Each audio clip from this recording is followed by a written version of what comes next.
स्वाध्याय इयत्ता 7वी विषय विज्ञान पाठ 17वा प्रकाशाचे परिणाम. 1. रिकाम्या जागी योग्य शब्द लिहा. रात्री गाड्यांच्या दिव्यांचा प्रकाश झोत वस्तूवर पडल्यास प्रछाया व उपछाया या छाया पाहता येतात.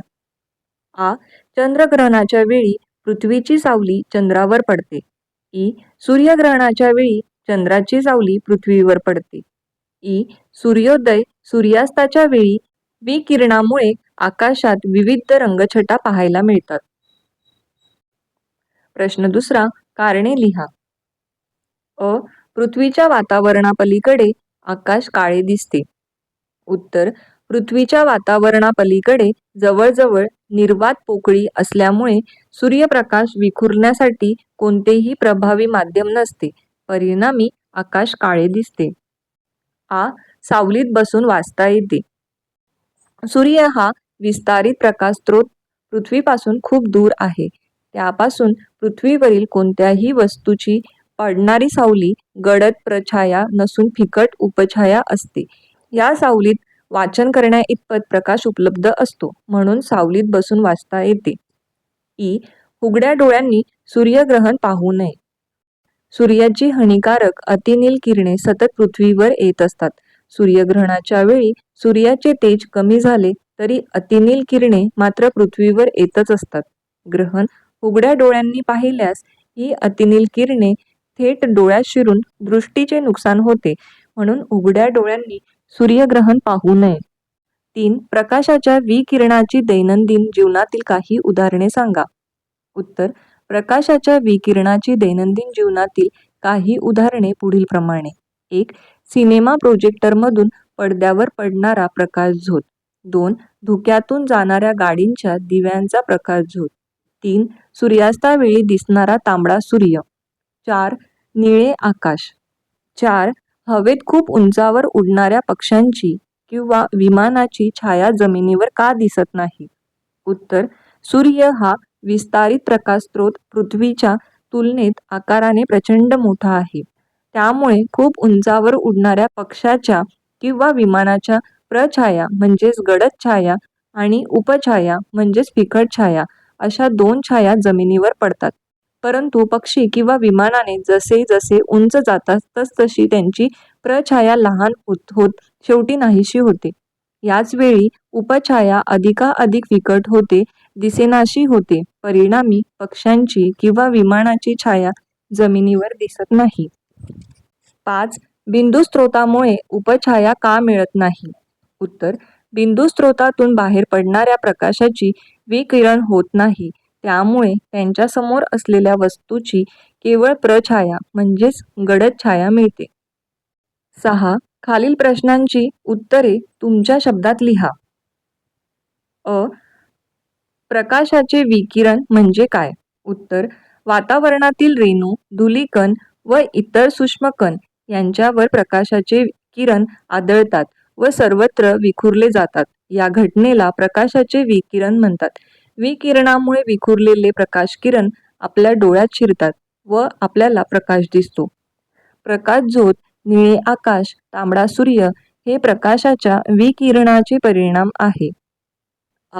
शून्य छाया स्थितीत छाया खरोखरच लुप्त होत असेल का. उत्तर, शून्य छाया दिनाच्या दिवशी मध्यान्हाच्या वेळी सूर्य अचूक आपल्या माथ्यावर असतो. त्यामुळे हात पाय न पसरता सरळ उभ्या स्थितीत आपल्या शरीराची सावली थेट आपल्या पावलांच्या तळाखाली पडते. ही सावली दृष्टीस पडत नसल्यामुळे लुप्त झाल्यासारखी वाटते. बंद काचेच्या पेटीत धूप लावून लेझर प्रकाशकिरण टाकल्यास तो दिसेल का. उत्तर, लेझर प्रकाशकिरण दिसण्यासाठी त्याचे विकिरण होणे गरजेचे आहे. त्यासाठी हे किरण सूक्ष्मकणावर आदळून सर्वत्र विखुरले गेले पाहिजे. बंद काचेच्या पेटीत धुपाचे सूक्ष्मकण विखुरलेले असतात, त्यामुळे लेझर किरण विखुरतात आणि आपल्या डोळ्यात शिरतात, त्यामुळे तो आपणास दिसतो. 7. चर्चा करा व लिहा. सूर्य उगवलाच नाही तर यावर तुमच्या शब्दात विज्ञानावर आधारित परिच्छेद लिहा. पृथ्वीचे परिवलन थांबले तर सूर्याच्या विरुद्ध बाजूस असलेल्या पृथ्वीचा भाग कधीच सूर्यासमोर येणार नाही. तिथे सूर्य कधीच उगवणार नाही. याचे परिणाम पुढील प्रमाणे होतील. 1. सूर्य न उगवल्याने त्याचा प्रकाश त्या भागाला मिळू शकणार नाही. कायम अंधारी रात्र अनुभवास येईल. कृत्रिम विद्युत प्रकाश स्रोत सतत वापरावे लागतील, जे शक्य नाही. 2. सूर्यग्रहण, शून्यछाया, इंद्रधनुष्य, आकाशातील विलोभनीय रंगछटा इत्यादी घटना दिसणार नाहीत. 3. या भागातील तापमान अत्यंत कमी होईल. पृथ्वीवरील द्रवरूप पाणी पूर्णतः गोठून जाईल. सजीव सृष्टीसाठी ते प्रतिकूल ठरेल. 4.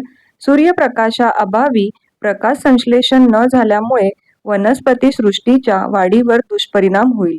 अन्नासाठी या वनस्पतींवर अवलंबून असणारी प्राणीसृष्टी नामशेष होईल. या प्राण्यांवर जगणाऱ्या मांसाहारी प्राणीसृष्टीचे अस्तित्वही संपुष्टात येईल. 5. महासागरातील पाण्याचे बाष्पीभवन न झाल्यामुळे पाऊस पडणार नाही. परिणामी भूगर्भातील गोड्या पाण्याच्या साठ्यात वाढ होणार नाही.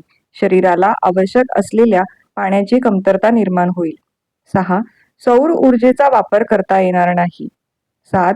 पृथ्वीचा जो भाग सतत सूर्यासमोर असेल त्या भागाचे तापमान प्रचंड वाढल्याने तेथील पाण्याचे बाष्पीभवन होईल. पाऊस पडणारच नाही.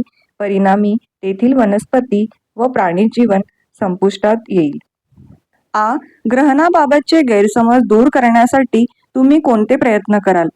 उत्तर: ग्रहण ही पाऊस, इंद्रधनुष्य, ऋतू यांसारखी एक नैसर्गिक घटना आहे हे लोकांना पटवून देऊ.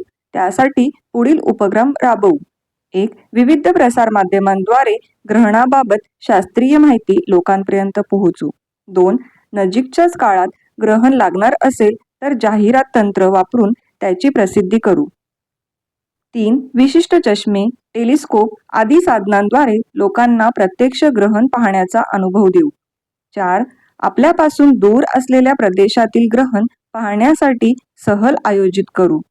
5. सूर्य, चंद्र, पृथ्वी यांच्या प्रतिकृती बनवून ग्रहण कसे लागते हे लोकांना दाखवू.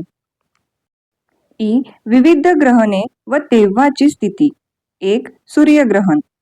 उत्तर: सूर्य व पृथ्वी यांच्यामध्ये चंद्र सरळ रेषेत येतो, त्यामुळे चंद्राची सावली पृथ्वीवर पडते. खग्रास सूर्यग्रहण. 1. चंद्राची प्रछाया पृथ्वीवर ज्या भागात पडते तेथून खग्रास सूर्यग्रहण दिसते. चंद्राने सूर्यबिंब पूर्णपणे झाकलेले आहे असे दिसते. पृथ्वीवरील प्रछायेच्या भागात अंधार पसरतो. खंडग्रास सूर्यग्रहण. चंद्राची उपछाया पृथ्वीवर ज्या भागात पडते तेथून ते दिसते. चंद्राने सूर्यबिंब पूर्णपणे झाकलेले नसते. कंकणाकृती सूर्यग्रहण. चंद्राची प्रछाया पृथ्वीवर अतिशय कमी भागात पडते तेथून दिसते.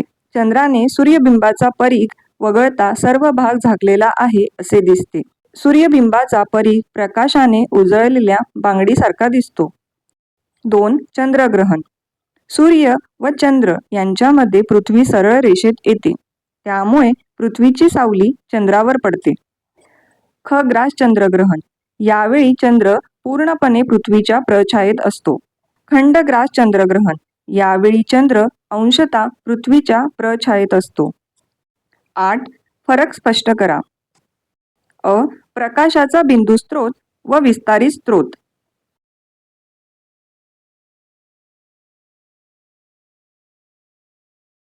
प्रकाशाचा बिंदू स्रोत. प्रकाशाचा बिंदू स्रोत आकाराने सूक्ष्म असतो. प्रकाशाचा विस्तारित स्रोत आकाराने मोठा असतो. या स्रोतापासून वस्तूची केवळ एकच छाया म्हणजेच प्रछाया मिळते. या स्रोतापासून वस्तूच्या 2 छाया, प्रछाया व उपछाया मिळतात. या स्रोताचे उदाहरण म्हटले तर छिद्रातून बाहेर पडणारा प्रकाश. या स्रोताचे उदाहरण सूर्य आणि टॉर्च. प्रछाया व उपछाया. प्रछाया. प्रछाया गडद असते. उपछाया फिकट असते. प्रछाया बिंदू स्रोत तसेच विस्तारित स्रोतापासून मिळते. उपछाया फक्त विस्तारित स्रोतापासून मिळते. प्रछायेच्या भागातून खग्रास ग्रहण दिसते. उपछायेच्या भागातून खंडग्रास ग्रहण दिसते. असेच व्हिडिओ पाहण्यासाठी आपल्या जीवनीस पेज या चॅनलला अवश्य सबस्क्राईब करा व शेजारील दिलेल्या बेल आयकॉनला देखील क्लिक करा, जेणेकरून आमचे लेटेस्ट व्हिडिओ सर्वात अगोदर आपल्यापर्यंत पोहोचतील.